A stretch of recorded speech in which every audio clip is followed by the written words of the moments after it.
We have some huge transfer news to go over in today's video as a £5 million deal looms. We will discuss this in today's video, whilst going over all the latest Celtic news from the last 24 hours. But first, make sure you like this video and subscribe to the channel for more Celtic content. Celtic have brought in talented defender Jemai Simpson-Pusey on a season-long loan, with the 19-year-old arriving from Manchester City after impressing in Premier League 2. His switch to Glasgow follows a standout season where he was named City's Player of the Season, showing his quality as a calm and skillful centre-half. Simpson-Pusey chose Celtic over other offers after a long discussion with the club's management. He comes with a clear goal to establish himself in the backline and help Brendan Rodgers' side keep winning at home while making an impact in Europe. The Englishman, who has worked under Pep Guardiola and trained with some of the top players in world football, says his time at Manchester City has made him sharper in his decisions and more composed in possession. These traits, along with his physical strength, should give Celtic extra options at the back. With the season already underway and big games coming up, Simpson-Pusey wants to settle in quickly, wear the hoops, and play his part in another trophy-winning year at Celtic Park. He said this: "It's great, it's such a big club. I'm happy to come here and play in front of the fans and play for the team. I had a big, long conversation with the manager. I liked what he was saying to me about the club, how much he appreciates the club and how much Glasgow appreciates the club. I want to go somewhere where I'm appreciated. It's a big opportunity. I want to show my talent, show my levels, help the team win the league again and do well in the European Cups." I'd probably say John Stones.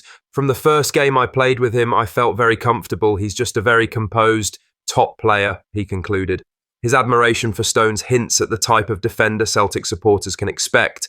Calm under pressure, intelligent in possession, and comfortable stepping into midfield when needed. He has the tools to bring composure and quality to the backline. That knack for playing through the lines could be vital against teams who sit deep at Celtic Park. Simpson-Pusey also understands the jump from academy football to the senior game. He knows the demands are tougher, the stakes are higher, and consistency is crucial. He arrives determined to adjust quickly to the speed and intensity of the Scottish Premiership. The young defender is fully aware of the pressure that comes with wearing the hoops. At Celtic, winning is a requirement, and Simpson-Pusey has already set his sights on lifting silverware as part of his goals this season.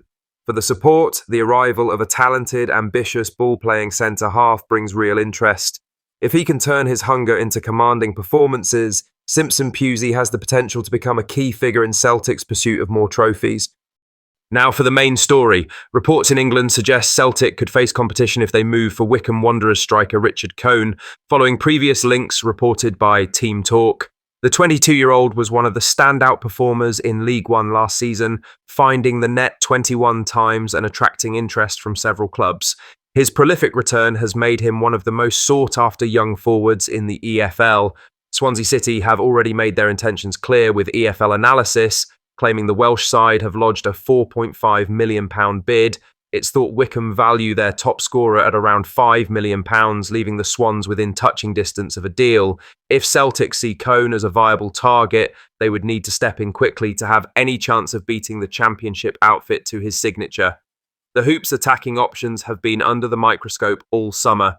With Jota sidelined through injury and Nicholas Kuhn having departed, Dyson Maeda is expected to operate predominantly on the wing in the coming weeks. That leaves Brendan Rodgers light in the central striking department, with Adam Ioda yet to fully nail down the number 9 role despite multiple opportunities in recent years.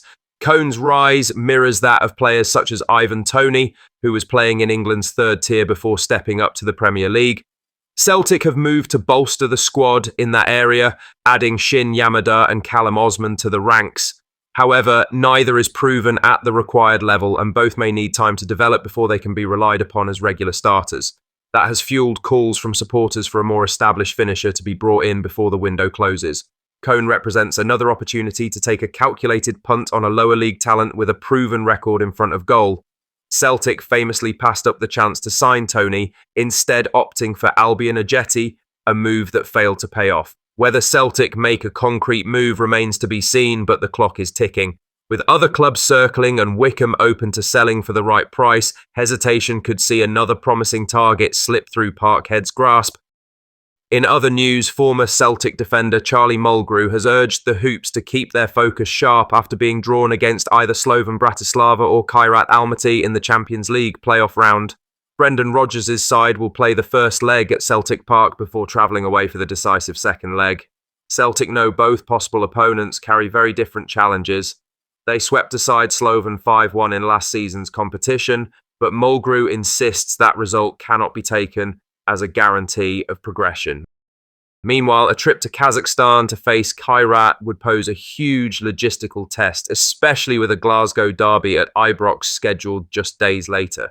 Mulgrew believes complacency would be the biggest threat to Celtic's hopes of reaching the league phase. He also made it clear that squad reinforcements are needed quickly, particularly in the attacking department. While he feels the midfield is strong enough to cope, Mulgrew says adding more threat in the final third could make the difference between qualifying and falling short. He said this: "I think the worst thing you can do is expect to already be through and start getting complacent. These two teams will be difficult, but you'd imagine Celtic should get through. You can't take your eye off the ball. I think signings have to be brought in, definitely. You've got to get players in the door. Like, everybody knows that. Brendan Rodgers knows it.